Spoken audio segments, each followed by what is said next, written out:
আসসালামু আলাইকুম। সবাই কেমন আছেন? আশা করি সবাই ভালো আছেন। আজ আপনাদের জন্য নিয়ে এসেছি গল্পের চতুর্থ পর্ব। আশা করি গল্পটি আপনাদের ভালো লাগবে। তাহলে চলুন শুরু করা যাক। আমি বললাম, সরি, আসলে আমি বুঝতে পারিনি তুমি পড়ে যাচ্ছিলে, তাই আমার কথা শেষ হতে দিল না। তার আগেই হঠাৎ এসে আবার আমার উপর ঝুঁকে চোখে চোখ রেখে আমার গলা টিপে ধরে। আমি তো অবাক মেয়েটির কাণ্ড দেখে। মেয়েটি করছেটা কি? আমি ভাবতে পারিনি এমন কিছু হবে। ঈশা বলে, তাই ধরতে বাধ্য হয়েছেন কি? তাই তো, এটা সবাই বলে। ধরার নাম করে মজা লুটে নেবে, তারপর বলবে আমি তোমাকে সাহায্য করছিলাম মাত্র। ওর কথায় আমার রাগ হলো। একে তো পড়ে যাচ্ছিল, ধরে বাঁচালাম, এখন তার উল্টো প্রতিদান দিচ্ছে। আমি ওর হাত শক্ত করে ধরে বললাম, এই তুমি বারবার আমার উপর পড়ো কেন? আমি কি ইচ্ছে করে তোমাকে জড়িয়ে ধরেছি? তুমিই তো আমার উপর পড়লে। তুমি পড়ে যাওয়াই উচিত ছিল। বারবার তোমাকে বাঁচাতে গিয়ে আমি ফেসে যাই। ঈশা বলে, তা না হয় বুঝলাম, আমাকে বাঁচানোর খাতিরে আপনি আমাকে জড়িয়ে ধরেছেন, কিন্তু ওই যে ওসব কী ছিল, সেটাও কি বাঁচানোর খাতিরে? আমি বললাম, কিসবের কথা বলছো? আমি আবার কি করলাম? ঈশা বলে, কি করেননি আবার আমাকে? আমি বললাম, তোমাকে বলো কি করেছি? ঈশা আমার দিকে রাগিত চোখে তাকিয়ে সরে গেল। আমি ওর কাণ্ড দেখে মুচকে এসে বললাম, সরি সরি, আসলে সত্যি আমি বুঝতে পারিনি এমন কিছু হবে, আর তুমিও এমনভাবে আমার বুকে এসে পড়েছো, জড়িয়ে না ধরে থাকতে পারলাম না। যা হয়েছে আমার মনের অজান্তেই হয়ে গেছে, তার জন্য সরি। ঈশা বলে, থাক আর অজুহাত দিতে হবে না। নিহাত আমার একা থাকতে ভয় করে, তাই আপনার সবকিছু সহ করতে হচ্ছে। আর আপনার আচরণে একটা কথা বুঝতে পারলাম, আসলে সব ছেলেরাই একই রকম, মেয়ে মানুষ দেখলে নিজেকে ঠিক রাখতে পারে না। আমি কিছু বলতে গিয়েও বলতে পারলাম না, কি বলবো আমি, তাই চুপ করে গেলাম। ঈশা বলে, একটা কথা বলার ছিল। আমি বললাম, বলো, শুনছি। ঈশা বলে, কাল আমাকে হয়তো মা বাবা নিতে আসবে, বলছিলাম কি আপনি কি আমার সাথে যাবেন? আমি ওর দিকে কিছুক্ষণ তাকিয়ে থেকে বললাম, তুমি নিয়ে যাবে আমাকে তোমার সাথে? ঈশা বলে, এটা কেমন কথা? আপনি তো আমার প্রশ্ন আমাকেই করলেন। আমি বললাম, তোমার যদি তাই মনে হয় তাহলে তাই, এখন বলো, নিয়ে যাবে আমাকে? ঈশা বলে, আপনি যদি যেতে চান তাহলে আমার সাথে যেতে পারেন। আমি মুচকে এসে বললাম, ঘুরে ফিরে আমার প্রশ্ন আবার আমাকেই করছো। আচ্ছা বেশ, তোমার মুখ ছোট হয় এমন কোনো কাজ আমি করব না, আমি যাব তোমার সাথে, এবার খুশি তো? ঈশা একগাল হেসে বলে, সত্যি আপনি যাবেন? আমি বললাম, যাব তো। ঈশা বলে, তবে একটা কথা। আমি বললাম, বলো। ঈশা বলে, ইয়ে মানে বলছিলাম কি, সেখানে গিয়ে কিন্তু আপনাকে আমার স্বামীর মতো অভিনয় করতে হবে না, মানে বুঝতেই তো পারছেন। আমি ওর দিকে কিছুক্ষণ তাকিয়ে মুচকে এসে বললাম, ঠিক আছে, কোনো সমস্যা নেই। তারপর আমাদের মাঝে তেমন কোনো কথা হলো না। একসময় নানান কথা ভাবতে ভাবতে দুজনেই ঘুমিয়ে পড়লাম। সকালে ঘুম ভাঙলো মায়ের ডাকে। আজ ওকে নিতে আসবো ওর ফ্যামিলি, তাই বাড়িতে অনেক বড় আয়োজন করেছে। সব মেহমানকে আপ্যায়ন করিয়ে বিদায় জানালাম। বিকেলের দিকে ঈশাকে ওর মা বাবা নিয়ে গেল। যাওয়ার আগে ঈশা আমাকে বলে, আপনি আসবেন তো রাতে? আমি বললাম, হ্যাঁ, আমি রাতে ঠিক সময় পৌঁছে যাব। তারপর ঈশা চলে গেল তার মা বাবার সাথে। রাতে আমি ওদের বাসায় গেলাম। নতুন জামাই গেলে নাকি বাজার করে নিয়ে যেতে হয়, আমিও তাই করলাম। অনেকগুলো বাজার করে ওদের বাসায় গেলাম। সবাই আমাকে দেখে খুশি হলো, তার চেয়ে বেশি খুশি হলো ঈশা। তার মুখে একটা হাসি রেখা ফুটে উঠল। সে মনে মনে বলে, যাক, কথা রেখেছে, অন্তত কারোর সামনে আমার মুখ ছোট হতে দেয়নি, আর কেউ সন্দেহ করবে না আমাদের মাঝে কি চলছে। লোকটাকে যতটা খারাপ ভেবেছি ততটা খারাপ না। এদিকে আমার ভাগ্য খারাপ। আসার সময় বন্ধুদেরকে বলেছিলাম আমার সাথে আসার জন্য, কিন্তু কেউ আসেনি। কারণ সবার নাকি কাজ আছে, তাই আমাকে একাই আসতে হলো। কিন্তু এখানে একা এসে দেখছি বিপদে পড়েছি। এমন কেউ নেই আমার সমবয়সী যে তার সাথে বসে গল্প করব। সে কখন থেকে একা রুমে বসে আছে, এদিকে ঈশারও কোনো খবর নেই। প্রায় ঘন্টা দুয়েক পর ঈশা এলো। শাড়ির আঁচলে হাত মুছতে মুছতে এসে আমাকে বলে, চলুন, রাত অনেক হয়েছে, খেয়ে নেবেন। ঈশাকে দেখে আমার চোখ আটকে গেল। ঘামার তো মুখ, মুখ থেকে ঘাম চুয়ে চুয়ে পড়ছে। তাতে আলাদা একটা সৌন্দর্য ফুটে উঠেছে ওর মুখে। কয়েক সেকেন্ড তাকিয়ে রইলাম অপলকভাবে। ওকে দেখে একদম গৃহিণী গৃহিণী মনে হচ্ছে। আমাকে অমন করে তাকিয়ে থাকতে দেখে ঈশা বলে, কি হলো, অমন করে কি দেখছেন? চলুন, সবাই বসে আছে। আমি উঠে দাঁড়াতে দাঁড়াতে বললাম, তোমাকে দেখছি, তোমাকে একদম গৃহিণী গৃহিণী মনে হচ্ছে। ঈশা বলে, গৃহিণী লাগাটাই স্বাভাবিক। বিয়ে হয়ে যাওয়ার পর মেয়েরা তো এমনি গৃহিণী হয়ে যায়। আমরা দুজন কথা বলতে বলতে নিচে চলে এলাম। নিচে এসে তো আমি আরো অবাক। বাড়িতে কোনো মেহমান নেই, শুধু আমরা চারজন মানুষ। আমি, ঈশা আর ঈশার মা বাবা। এই চারজন মানুষের জন্য এত খাবার, কি কি নেই টেবিলে? আমাকে অবাক হয়ে তাকিয়ে থাকতে দেখে ঈশার মা বলে, কি হলো বাবা, দাঁড়িয়ে আছো কেন, বসো। আমি বসতে বসতে বললাম, না মানে, বাড়িতে কি আরো মেহমান আছে? মা বলে, না, সবাই তো সেই সন্ধ্যাবেলায় চলে গেছে। আমি বললাম, তাহলে মা এত খাবার কেন? মা মুচকি হেসে বলে, সব তোমার জন্য বাবা। আমি বললাম, এত খাবার আমি খেতে পারবো না। ঈশা বলে, বেশি কথা না বলে খাওয়া শুরু করুন। আমি আর কোনো কথা বললাম না। ঈশা আমার পাশের চেয়ারে বসলো। সে আমাকে খাবার বেড়ে দিচ্ছে। মা বলে, জানো বাবা, এসব খাবার কে রান্না করেছে? আমি বললাম, নিশ্চয় আপনি রান্না করেছেন মা। মা বলেন, না, আজ নিজের হাতে সবকিছু ঈশা রান্না করেছে। এটা শুনে আমি আরো অবাক, এত কিছু কখন কিভাবে রান্না করলো, তাও আবার একা হাতে। আমি আর কিছু না বলে সবার সাথে খাওয়া শুরু করলাম। খেয়ে বুঝলাম ভালোই রান্না করে। একসময় খাওয়া দাওয়া শেষ করে রুমে চলে এলাম। কাজের মেয়েকে সবকিছু বুঝিয়ে ঈশাও রুমে চলে এলো। রাত বেশি হয়ে যাওয়ার কারণে শ্বশুর শাশুড়ির সাথে ভালোভাবে কথা হয়নি। ঈশা রুমে এসে সোজা ওয়াশরুমে চলে গেল। কিছুক্ষণ পর ফ্রেশ হয়ে কাপড় চেঞ্জ করে বেরিয়ে এলো।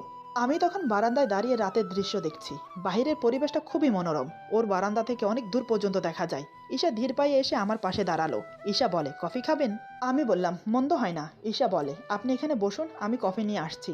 এই বলে সে আবার চলে গেল। কিছুক্ষণ পর কফি নিয়ে এলো। আমাকে এক কাপ এগিয়ে দিতেই আমি ধন্যবাদ বললাম। ঈশা বলে, আপনার কোনো সমস্যা হচ্ছে না তো এখানে? আমি বললাম, তা হচ্ছে একটু, তাতে কোনো সমস্যা নেই।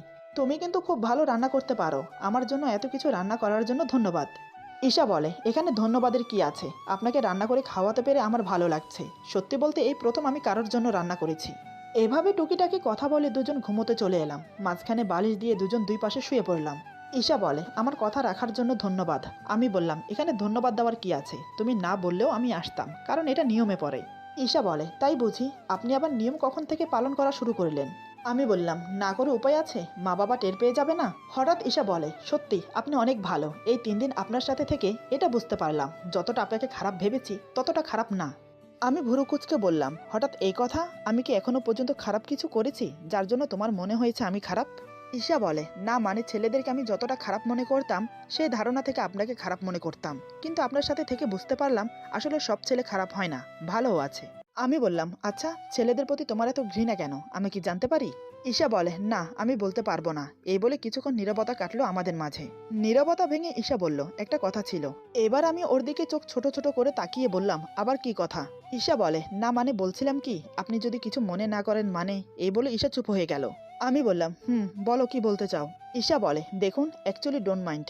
আমাদের যখন একই ঘরে থাকতে হবে, একই ছাদের নিচে বসবাস করতে হবে, তাহলে কি আমাদের মধ্যে বন্ধুত্বটা জরুরি না? অন্তত আমরা বন্ধু হয়ে থাকতে পারি। আমি সেরকম কিছু মেন করে কথাটা বলিনি। জাস্ট একই ঘরে থাকা হয়, উঠতে বসতে এমনকি রাতে একই বিছানায় থাকা হয়। তাহলে কি আমাদের মাঝে বন্ধুত্ব হতে পারে না? আমি একটু রসিকতা করে বললাম, বন্ধুত্ব হওয়া যায়, কিন্তু যদি দেখো সেই বন্ধুত্ব গড়িয়ে ভালোবাসার দিকে চলে গেছে, তখন তখন কি করবে শুনি? তখন তো সব দোষ আমার উপর দিয়ে দেবে। যা হয়েছে আপনার জন্য হয়েছে, মানে তুমি কিছুই করনি, তখন তখন কি হবে শুনি? ঈশা বলে, তেমন কিছুই হবে না। আপনি আমার কাছে আসার চেষ্টা করলেও আমি আপনাকে আসতে দেব না। আমি বললাম, তাই বুঝি? তুমি ভাবলে কি করে যে আমি তোমার কাছে যাব? যদি কখনো এমন পরিস্থিতি হয় তখন তুমি নিজেই আমার কাছে আসবে, এটা আমি হলফ করে বলতে পারি। ঈশা বলে, কনফিডেন্স ভালো, তবে ওভার কনফিডেন্স ভালো না। আর আপনি ভাবলেন কি করে যে আমি আপনার কাছে আসব? আমি বললাম, এমনটা তো হতেই পারে। অ্যাক্সিডেন্টলি যেমন পরশু রাতে তুমি আমার বুকে এসে ঘুমিয়েছো, কাল রাতেও তো কথা বলতে বলতে আমার উপর এসে পড়েছো। বাধ্য হয়ে তোমাকে জড়িয়ে ধরতে হলো, তেমনি আবার অজান্তে আমার কাছে আসতে কতক্ষণ। ঈশা বলে, আপনি তো দেখছি মশা কথায় কথায় খোঁটা দেন। হয়তো বাই মিস্টেকলি হয়ে গেছে, সবসময় এমন হবে তার তো কোনো মানে হয় না। এমনও তো হতে পারে, দেখা যাবে আজ রাতে আপনি আমাকে নিজের বুকে টেনে নিয়েছেন। আমি বললাম, ওরে বাবা, আমার এত শখ নেই কারোর হাতে থাপ্পড় খাওয়া। এই কথা শুনে ঈশা জিভ কেটে কান ধরে বলে, সরি। ওর কাণ্ড দেখে আমি মুচকি এসে বললাম, আরে ধুর, সরি বলতে হবে না, ওটা তো বোঝার ভুল ছিল, তাই এমনটা হয়েছে। আর আমরা এখন বন্ধু। বন্ধুদের মাঝে নো সরি নো থ্যাঙ্কস, মনে থাকবে? ঈশা একগাল হেসে আমার দিকে হাত বাড়িয়ে দেয় হ্যান্ডশিপ করার জন্য। আমি মুখে হাসি ফুটিয়ে হাত মিলালাম, হাত ধরে ছাড়ার বদলে ধরেই রাখলাম। দুজন দুজনের চোখের দিকে তাকিয়ে বসে আছি, হাত ছাড়ার কোনো নামগন্ধই নেই। আমি মনে মনে ভাবছি, কি নরম তুলতুলে হাত, ইচ্ছে করছে সারাক্ষণ ধরে থাকি। এদিকে এসে মনে মনে ভাবছে, লোকটাকে যত দেখছি ততই মুগ্ধ হচ্ছি। যতটা খারাপ ভেবেছি ততটা খারাপ না। সত্যি মানুষের উপরে দেখে ভেতরটা চেনা যায় না, তার ভেতরটা বুঝতে হলে তার সাথে বন্ধুত্ব করতে হয়, তার সাথে ভালোভাবে মিশতে হয়, তাহলে বোঝা যায় মানুষটা কেমন। হঠাৎ কি মনে হতে ঈশা লজ্জা পেয়ে হাত ছাড়িয়ে নেয়। দুজন প্রাপ্তবয়সী ছেলে মেয়ে একসাথে থাকলে যা হয় আর কি। তার উপর আমরা হলাম স্বামী স্ত্রী। একসময় দুজন ঘুমিয়ে পড়লাম। সকালে ঘুম ভাঙলো ঈশার ডাকে। আমি ঘুম ঘুম চোখে উঠে দেখি ঈশা হালকা গোলাপি একটা শাড়ি পরে হাতে চা নিয়ে আমার সামনে দাঁড়িয়ে আছে। মাথার চুল পরিপাটি করে আঁচড়ানো, হাত ভর্তি গোলাপি কাচের চুড়ি, চোখে মোটা করে কাজল দেওয়া, সব মিলিয়ে ওকে গোলাপি পরীর মতো লাগছে। আমার চোখ দুটো ওর দিক থেকে সরতেই চাইছে না। ঈশা ব্যাপারটা বুঝতে পেরে বলে, কি মশাই, যেভাবে তাকিয়ে আছেন মনে হচ্ছে আমাকে এর আগে কখনো দেখেননি। আমি স্বাভাবিক হয়ে বসে বললাম, সকাল সকাল ঘুম থেকে উঠে গোলাপি পরী দেখব সেটা তো ভাবতে পারিনি, মনে হয় স্বপ্ন দেখছি। এই আমি কি স্বপ্ন দেখছি সত্যি সত্যি? ঈশা আমার কথা শুনে আমার হাতের আঙ্গুল চায়ের ভেতর ডুবিয়ে বলে, স্বপ্নে না, বাস্তবে আছেন। চায়ের ভেতরে আঙ্গুল ডুবাতেই জ্বলে উঠল। আমি তৎক্ষণাৎ আঙ্গুল সরিয়ে বললাম, উফ, এমন কেউ করে? তুমি তো দেখছি একদিন আমাকে জ্বালিয়ে দেবে। ঈশা বলে, তো কি করব? আপনি তো বসে বসে জেগে জেগে স্বপ্ন দেখছেন। আমি বললাম, তোমাকে কে বলেছে গোলাপি পরী সেজে আমার সামনে আসতে? ঈশা বলে, আমি কোনো পরী নই, জলজ্যান্ত একজন মানুষ। আমি কেন শুধু শুধু পরী হতে যাব? পরী হলে কি আর আপনাকে বিয়ে করতাম? আমি বললাম, তো কাকে বিয়ে করতে শুনি? নিশ্চয় কোনো রাজকুমারকে ফাঁসাতে। ঈশা বলে, ফাঁসাতে যাব কেন? আমি পরি হলে রাজকুমার এমনি আমার পিছু পিছু ঘুরতো। আমি বললাম, রাজকুমারের আর খেয়ে কাজ নেই, তোমার পিছু ঘুরবে। ঈশা বলে, আপনি না একটু বেশি কথা বলেন। আমি বললাম, যা বাবা, কথা না বললেও দোষ, কথা বললে বলে আমি নাকি বেশি কথা বলি, এজন্যই বলে মেয়েদের সাথে ঝগড়ায় পাল্লা দিয়ে পারা যায় না। ঈশা বলে, দেখুন এবার কিন্তু বেশি হয়ে যাচ্ছে, চাটা কিন্তু ঠান্ডা হয়ে যাচ্ছে। আমি বললাম, এখানে রাখো, আমি ফ্রেশ হয়ে আসছি।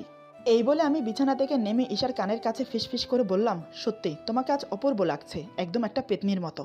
এই বলে ওয়াশরুমে চলে গেলাম ফ্রেশ হতে। আমার কথা শুনে ঈশা রেগে মেগে আগুন। ঈশা মনে মনে বলে, ফাজিল লোক একটা।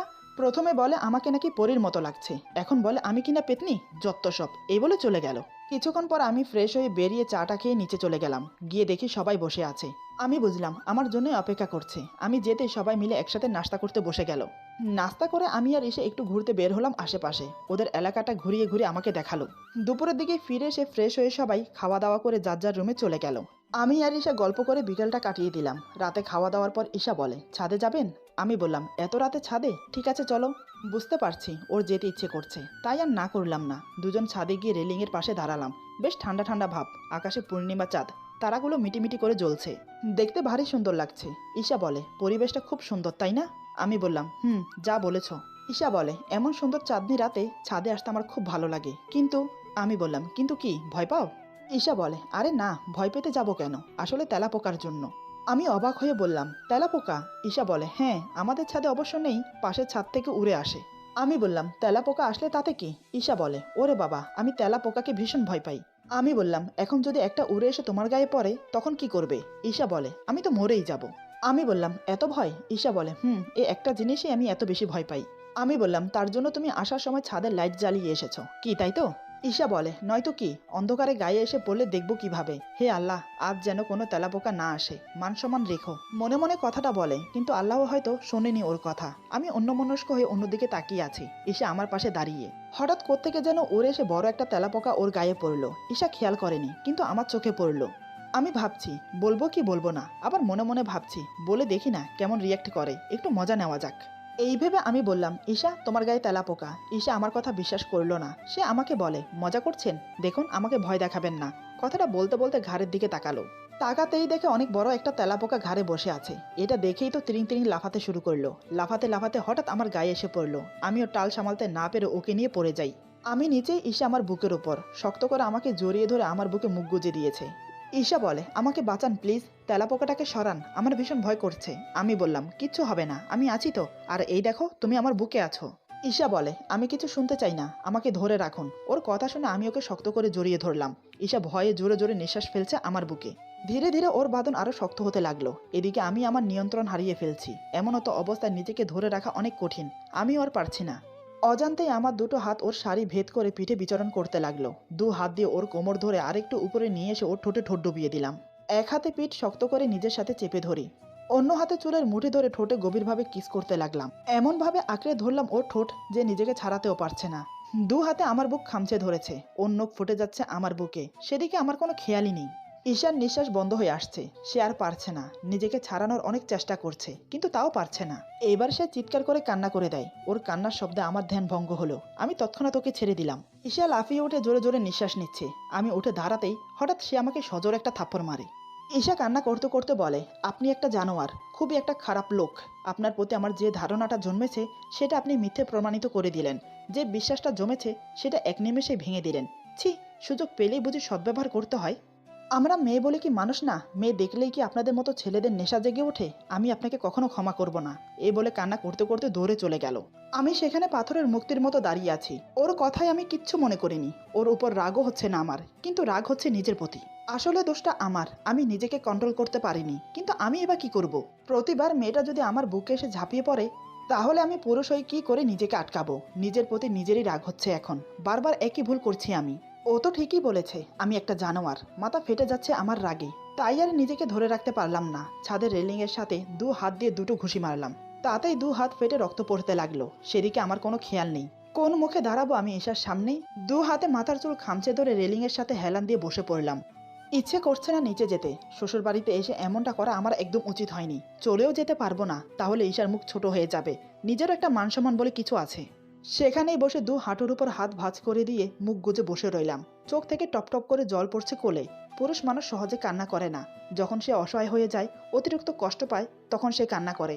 আমাকে কেউ কষ্ট দেয় না, বরং আমি সবাইকে কষ্ট দিয়ে নিজেই কান্না করি। কেন হয় আমার সাথে এমন? রেলিংয়ের পাশে বসে মনে মনে এসবই ভাবছি। এদিকে ঈশার রুমে গিয়ে শুয়ে শুয়ে কান্না করছে। ও ভাবতে পারেনি আমি ওর সাথে এমন করব। ঈশা মনে মনে বলে, হে আল্লাহ, কেন হয় আমার সাথে এমন? আমার জানা মতে আমি তো কারোর কোনো ক্ষতি করিনি, তাহলে কেন বারবার আমার সাথে এমন হয়?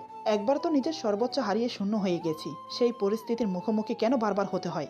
তার চেয়ে বরং তুমি আমাকে উঠিয়ে নাও। আমি আর চাই না এই নরকের দুনিয়ায় থাকতে, যে দুনিয়ার ছেলেরা মেয়েদেরকে সম্মানের বদলে অসম্মান করতে ব্যস্ত থাকে। আমি আর পারছি না এসব নিতে। এসব ভাবছে আর কান্না করছে। ভাগ্যিস তখন বাড়ির সবাই ঘুমিয়ে গেছে, তা না হলে কি যে হতো কে জানে। এভাবে প্রায় অনেকটা সময় কেটে যায়। ঈশা কান্না করতে করতে ক্লান্ত হয়ে পড়ে। বিছানা থেকে উঠে চোখে মুখে পানি দিয়ে ফ্রেশ হয়ে নেয়। ঘড়ির দিকে তাকিয়ে দেখে রাত 2টো বাজে, অথচ আমি এখনো রুমে আসিনি। ঈশার ইচ্ছা করছেন আমার সাথে কথা বলতে, কিন্তু না বলেও উপায় নেই, কারণ আমি বর্তমান ওর বাড়িতে। আমার সাথে কথা না বলা, আমাকে অবহেলা করা, এটা খারাপ দেখায়। তাই সে ইচ্ছা না থাকা সত্ত্বেও আমাকে ডাকতে আসে। এদিকে আমি কান্না করতে করতে কখন যে ঘুমিয়ে পড়েছি ওভাবে আমি নিজেও জানি না। চোখের জলে আর হাতের রক্ত মিশে জামা কাপড় ভিজে গেছে। ঈশা এসে দেখে আমি রেলিংয়ের সাথে হেলান দিয়ে মাথা নিচু করে বসে আছি। সে ধীরে ধীরে আমার সামনে এসে দাঁড়ায়। সামনে এসে দাঁড়াতেই চমকে ওঠে। হাত থেকে এখনো একটু একটু করে রক্ত পড়ছে। অনেকটা জায়গা জুড়ে রক্তে ভেসে আছে। এটা দেখে ওর মনের ভেতর মোচড় দিয়ে উঠল। মুহূর্তে ওর রাগ অভিমান সব উধাও হয়ে গেল। সে মনে মনে বলে, ওনার তো একার দোষ নেই, আমারও তো দোষ আছে। আমি বারবার ওনার বুকে ঝাঁপিয়ে পড়ি, কাজটা হয়তো আমি ঠিক করিনি। ঈশা আর ভাবতে পারছে না। সে চট করে আমার হাত ধরে ডাকতে লাগলো। ঈশা বলে, এই যে শুনছেন? ওর হাত ধরে ঝাঁকানিতে আমি মাথা তুলে ওর দিকে তাকাই। দেখে কান্না করতে করতে আমি চোখ মুখ ফুলিয়ে ফেলেছি। এটা দেখে ওর খুব মায়া হলো, কিন্তু সে মায়া প্রকাশ না করে রাগে ফেটে পড়ল আমার উপর। ঈশা চেঁচিয়ে বলে, কি করেছেন আপনি? হাত কিভাবে কেটে গেল? দেখুন তো কতটা রক্ত পড়েছে হাত থেকে। কি ভাবেন আপনি নিজেকে? এসব করলে সব ঠিক হয়ে যাবে? কেন এমন করলেন আপনি? আমার উপর রাগ করে নিজেকে আঘাত করলেন? কেন করলেন এমন? এখন উঠুন, ঘরে চলুন। আমি হাঁ করে ওর দিকে তাকিয়ে রইলাম, কোনো কথা বললাম না, কারণ ঈশা কান্না করছে। ওর চোখের পানি দেখে কিছু বলার সাহস পেলাম না। ঈশা আমাকে টেনে তুলে হাত ধরে রুমে নিয়ে গেল। তারপর ওয়াশরুমে নিয়ে গিয়ে আমার শরীর থেকে টি শার্ট খুলে ফেললো। টি শার্ট খুলতেই দেখে নখের আঁচড়ের দাগ রক্ত জমাট বেঁধে আছে। বুঝতে বাকি রইল না এই দাগ ওরই করা। ঈশা অশ্রু ভেজা নয়ন নিয়ে একবার আমার দিকে তাকালো, তারপর বুকের দিকে তাকিয়ে অজান্তে হাত বুলাতে লাগলো সেখানে। ঈশা বলে, খুব লেগেছে না? আমি কিচ্ছু বললাম না, ওর চোখের দিকে তাকিয়ে রইলাম। সত্যি মেয়েদেরকে বোঝা বড় দায়, কখন তারা কী রূপ ধারণ করে বলা যায় না। ঈশা ছোট্ট একটা টাওয়াল ভিজিয়ে আমার শরীর মুছে দিল, কাপড় এনে দিল চেঞ্জ করার জন্য। আমি কাপড় চেঞ্জ করে ওয়াশরুম থেকে বের হতে ঈশা আমার হাত ধরে খাটে বসিয়ে দিল। তারপর ফাস্টিং বক্স খুলে হাতে মেডিসিন লাগিয়ে ব্যান্ডেজ করে দিল। 2টো ব্যথার ওষুধ খুলে দিল খাওয়ার জন্য। আমি চুপচাপ খেয়ে নিলাম। তারপর বালিশ ঠিক করে আমাকে শুইয়ে দিয়ে সেও শুয়ে পড়ল। ঈশা আমার দিকে ফিরে শুয়ে আছে, কিন্তু আমি অন্য দিকে ফিরে শুয়ে রইলাম। ওর চোখে চোখ রাখার ক্ষমতা নেই আমার। নিজেকে খুব অপরাধী মনে হচ্ছে। নানান কথা ভাবতে ভাবতে দুজন ঘুমিয়ে পড়লাম। বেশি রাত করে ঘুমানোর জন্য সকালে আমাকে আর ডাকিনি। আমার ঘুম ভাঙলো দিনের 12টা বাজে। আমি উঠে কোনোরকম ফ্রেশ হয়ে বিছানায় হেলান দিয়ে বসে আছি। ততক্ষণে ঈশা আমার জন্য রুমে নাস্তা নিয়ে এলো। আমার পাশে একদম আমার গা ঘেঁষে বসলো। আমি কিছু না বলে একটু সরে বসলাম। ঈশা ব্যাপারটা বুঝতে পেরেও কিছু বলল না। আমার 2 হাতে ব্যান্ডেজ করা, কিভাবে খাবো এটা বুঝতে পেরে ঈশা নিজের হাতে আমাকে খাইয়ে দিতে লাগলো। আমিও কিছু না বলে চুপচাপ খেয়ে নিলাম। একবারের জন্য ওর মুখের দিকে তাকাইনি, নিচের দিকে তাকিয়েছিলাম। এসে আমাকে নাস্তা খাইয়ে মেডিসিন খাইয়ে দিয়ে নিচে চলে গেল। সেও আমার সাথে কথা বলছে না। দুপুরের দিকে সবাই খেতে বসে আমাকে খুঁজছে। ঈশা বলে, ওনার শরীর একটু খারাপ, হাতে একটু ব্যথা পেয়েছে। এটা শুনে তো আমার শ্বশুর শাশুড়ি দুজনেই অবাক। হাতে কি করে ব্যথা পেলাম এটাই যেন তাদের মাথায় আসছে না। আমার শ্বশুর বলে, সে কি রে, কখন কিভাবে ব্যথা পেল? ঈশা বলে, কাল রাতে তোমরা ঘুমিয়ে যাওয়ার পর আমরা একটু ছাদে গিয়েছিলাম। সেখানে দরজার চিপায় 2 হাত আটকে গিয়ে ব্যথা পেয়েছে। অনেকটা কেটে গেছে 2 হাতে। আমি মেডিসিন লাগিয়ে ব্যান্ডেজ করে দিয়েছি। বাবা, তুমি একজন ডাক্তার ডেকে নিয়ে আসো। মা বলে, তোর আকল জ্ঞান বলতে কিছু আছে? রাতে ছেলেটার হাত কেটেছে, আর তুই আমাদেরকে এখন বলছিস? ছেলেটা মনে মনে কি ভাবছে বলতো? বাবা বলে, আমি এখনই ডাক্তারকে ফোন করছি। এই বলে বাবা উঠে চলে গেল ডাক্তারকে ফোন করতে। এদিকে হাতের ব্যথায় আমার গায়ে জ্বর এসেছে, তাই আমি চাদর মুড়ি দিয়ে শুয়ে আছি। প্রায় আধা ঘন্টা পর ডাক্তার এলো। আমার হাতের ব্যান্ডেজ খুলে আবার নতুন করে মেডিসিন লাগিয়ে ব্যান্ডেজ করে দিল। কিছু ওষুধ লিখে দিয়ে চলে গেল। যাওয়ার সময় বলে গেল, ভয়ের কিছু নেই, হাতের ব্যথার কারণে জ্বর এসেছে, নিয়মিত ওষুধ খেলে ঠিক হয়ে যাবে। আর হ্যাঁ, কিছুক্ষণ পরপর মাথায় পানি পটি দেবেন, তাহলে জ্বর তাড়াতাড়ি কমে যাবে। এই বলে ডাক্তার চলে গেল। আমি চোখ বন্ধ করে শুয়ে আছি। চোখ খুলে তাকাতে পারছি না, চোখ দুটো খুব জ্বালা করছে। ডাক্তারের পিছু পিছু আমার শ্বশুর শাশুড়ি চলে গেল। ঈশা ঠায় দাঁড়িয়ে আমাকে দেখতে লাগলো। সে মনে মনে বলে, যা হয়েছে আমার জন্য হয়েছে। কেন যে আমি রাগের মাথায় থাপ্পড় মারতে গেলাম, কেন যে এতগুলো বাজে কথা শোনালাম, এইসব ভেবে পানি নিয়ে এসে আমার মাথায় পানি পট্টি দিতে লাগলো। প্রায় দুদিনের সেবায় আমি সুস্থ হয়ে উঠলাম। এরই মধ্যে এসে আমার কাছে ক্ষমা চেয়ে নিয়েছে। আমি বললাম, এগুলো সবসময় হতেই থাকবে, বারবার ক্ষমা চেয়ে নিজেকে ছোট করো না। এভাবে 5 দিন কাটিয়ে শ্বশুরবাড়ি থেকে ঈশাকে নিয়ে চলে এলাম নিজের বাড়িতে। তারপর থেকে আমাদের জীবন ভালোই চলতে লাগলো। ঈশা আর আমি বন্ধু হবার পর থেকে একে অপরের সাথে অনেকটা ফ্রি হয়ে গেলাম। মাঝে মাঝে রাতে বাই মিস্টেকলি একে অপরের কাছে চলে আসতাম। একই বিছানায় থাকি যখন, এটা হতেই পারে, স্বাভাবিক ব্যাপার। ঈশাকে বিয়ে করার পর থেকে আমার অতীত ধীরে ধীরে ভুলতে বসেছি। ঈশার ক্ষেত্রেও তাই। দুজনের মাঝে ভালো ভাব জমেছে, একে অপরের সাথে সবকিছু শেয়ার করি। এভাবে প্রায় 6-7 মাস কেটে গেল অনায়াসে। একদিন বিকেল আমি অফিসে বসে পত্রিকা পড়ছি। হাতে কোনো কাজ ছিল না, তাই হঠাৎ আমার একটা আর্টিকেলের চোখ আটকে গেল। আর্টিকেলটা আমি একবার একবার করে 4 বার পড়লাম। আর্টিকেলটা পড়তে পড়তে আমার মাথা গরম হয়ে উঠল। ইচ্ছে করছে নিজের চুল নিজে টেনে ছিঁড়ে ফেলি। মুহূর্তের আগে আমার চোখ লাল হয়ে গেল। কেন বারবার একই জিনিস ঘটে? কেন আমার সামনে এসব পড়ে? কি হচ্ছে এসব? এরপর যা হলো। আজকের গল্প এখানে সমাপ্ত। গল্পের বাকি অংশ পেয়ে যাবেন আগামী পর্বে। সবাই ভালো থাকবেন, সুস্থ থাকবেন। আল্লাহ হাফেজ।